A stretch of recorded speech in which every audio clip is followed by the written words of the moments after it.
Perkenalkan, namaku Sari, 36 tahun. Aku seorang ibu rumah tangga. Suamiku Mas Anto, 38 tahun, bekerja sebagai supir angkot. Kami mempunyai 2 orang anak, Heru, 9 tahun, dan Santi, 7 tahun. Mereka bersekolah dasar. Penghasilan Mas Anto tidak cukup untuk membiayai hidup kami secara layak. Uang bayaran sekolah anak-anak kami juga sering telat. Banyaknya kendaraan pribadi dan ojek online membuat Mas Anto tidak membawa pulang uang meskipun dia berangkat dan subuh sampai malam baru pulang. Aku berinisiatif membantu suami mencari penghasilan. Aku membuka warung kecil di depan rumah, bermodal dari pinjam uang dari bank keliling yang pembayarannya seminggu sekali. Alhamdulillah warung kami berdiri, mulai ada pembeli walaupun tidak banyak, bisa untuk menambah uang belanja. Setiap hari aku menyisihkan uang untuk membayar angsuran hutangku. Alhamdulillah pembayaran pun lancar, tapi semua itu tak berjalan lama. Setelah 2 bulan, warung mulai sepi. Karena kondisi warung yang kurang lengkap, banyak pembeli yang malas belanja ke warung. Tanpa sepengetahuan suamiku, aku menambah lagi hutangku untuk menambah dagangan. Hutangku pun bertambah besaran angsuran per minggu. Aku tetap optimis berharap warungku akan ramai, tapi kenyataannya berbeda, warung tetap sepi, pembeli tidak ada yang datang. Aku merasa bingung dengan kondisi ini. Aku ingin bercerita ke suamiku, tapi aku takut dia akan marah karena aku tak izin dengannya. Aku berusaha menahan ini semua sendiri. Aku memutar otak bagaimana caranya aku mendapatkan uang untuk membayar hutangku. Segala cara aku lakukan dengan jual murah daganganku. Meskipun ada yang datang tapi juga sepi. Sampai aku jual rugi daganganku demi mendapatkan uang, daganganku laku. Tetapi aku merugi. Uang modal pun tak kembali, hutang pun mulai tak terbayarkan. Aku menghindar dari penagih hutang. Namanya Damar, 30 tahun. Damar sebenarnya sosok yang baik, dia tak pernah membentak saat menagih hutang. Tapi dia tetap menjalankan kewajibannya, selalu datang ke rumah untuk menagih. Setelah beberapa kali aku menghindar, aku akhirnya menemuinya. Selain kasihan kepadanya, aku juga tak anak. Jadi bahan gunjingan tetangga. Seperti biasa Damar datang ke rumah. Dia tetap bersikap baik kepadaku. Dia menanyakan apa hari ini aku bayar. Aku pun bilang aku belum bisa membayar. Aku meminta waktu lagi. Damar pun menuruti permintaanku itu. Seminggu sudah berlalu, Damar kembali datang ke rumah. Aku pun menemuinya. Damar pun menanyakan kembali, apa aku bisa membayar angsuranku? Aku pun kembali tidak bisa membayar angsuran itu. Aku pun berterus terang kepadanya. Apa yang sebenarnya terjadi? Tidak ada yang aku gunakan untuk membayar. Damar pun nampak diam termenung. Kemudian dia menjelaskan. Sebenarnya dia mengerti kondisiku ini. Dan dia turut prihatin atas ini semua, namun dia tak bisa menolongku karena angsuranku yang masih banyak. Dia juga bercerita, jika hari ini dia gagal menagihku, akan ada orang lain yang akan menagihku, menggantikan tugasnya. Karena dia dianggap gagal dan tak tahu nanti seperti apa orang yang akan menagihku. Aku pun merasa was-was.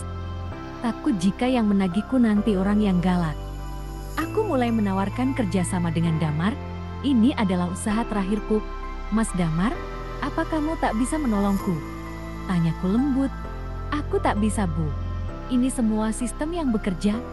Jawabnya, apa tidak ada cara yang lain, Mas? Ucapku lagi, maksudnya gimana ya, Bu? Tanyanya, Mas Damar tolong bayarin angsuranku. Nanti aku bayar ke Mas Damar, apapun yang Mas Damar minta akan aku berikan. Ucapku dengan lembut. Dia pun menelan ludah, merasa bingung dengan situasi ini. Gimana ya, Bu? Ungkapnya, ayolah Mas Damar, bantu aku, ucapku.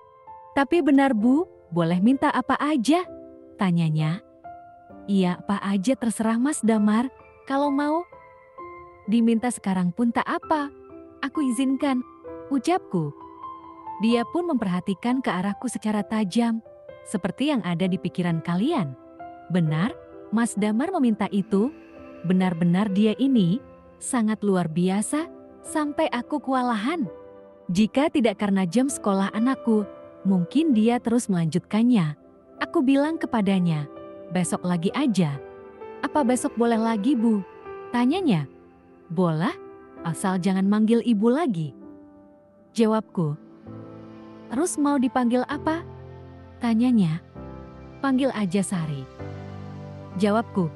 Dia pun mengangguk dan dia pun pergi meninggalkan rumah. Aku sedikit lega dengan ini.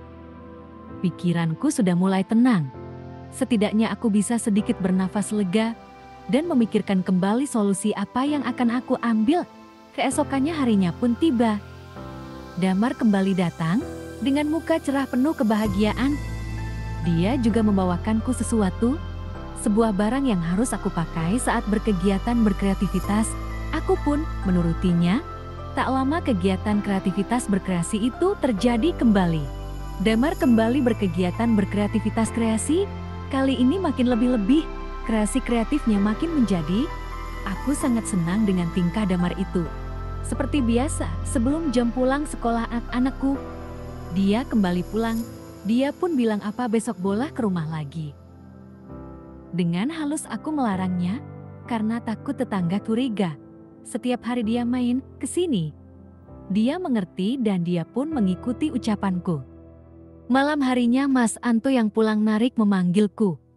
Dia bertanya kenapa dengan warungku, kok sudah tidak jualan lagi? Di situ aku menjelaskan semuanya tentang kondisi warung. Dia terkejut, kenapa dia baru tahu? Ternyata dia tak marah kepadaku. Dia berjanji akan bantu aku nantinya. Mendengar itu aku sangatlah senang. Sebulan berlalu, seperti biasa Damar sering ke rumah. Dia datang 3 hari sekali. Aku pun selalu menyambutnya. Hubungan kami makin hari makin dekat. Bahkan Damar berniat menikahiku jika aku mau, tapi aku menolak tawarannya itu. Aku tak tega jika nanti anak-anakku pisah dengan ayahnya. Damar mengerti akan maksudku. Kita tetap melanjutkan hubungan yang seperti ini. Dengan segala hal di depan yang tak pernah kita tahu, malamnya Mas Anto pulang dengan wajah ceria. Hari ini Mas Anto menjual mobil angkotnya dan membelikannya sebuah motor bekas. Mas Anto bilang dia ingin menjadi ojek online saja. Sisa dari penjualan mobil angkotnya diberikan kepadaku untuk aku melunasi hutang-hutangku. Tapi aku bilang ke suamiku, bagaimana jika uang itu dibuat mengisi warung lagi? Penghasilannya buat bayar hutang. Meskipun awalnya dia keberatan, karena dia takut nanti kejadian seperti kemarin, tapi aku berusaha meyakinkannya. Akhirnya Mas Anto pun setuju. Aku pun ikut senang dengan ini. Entah senang karena warungku buka lagi, atau karena aku tetap bisa ketemu Damar terus. Karena tak bisa dipungkiri bahwa aku telah jatuh hati kepada perlakuan Damar kepadaku. Aku tak bisa menahan perasaan itu. Cerita pun selesai. Semoga cerpen ini bisa menjadi pembelajaran bagi kita semua.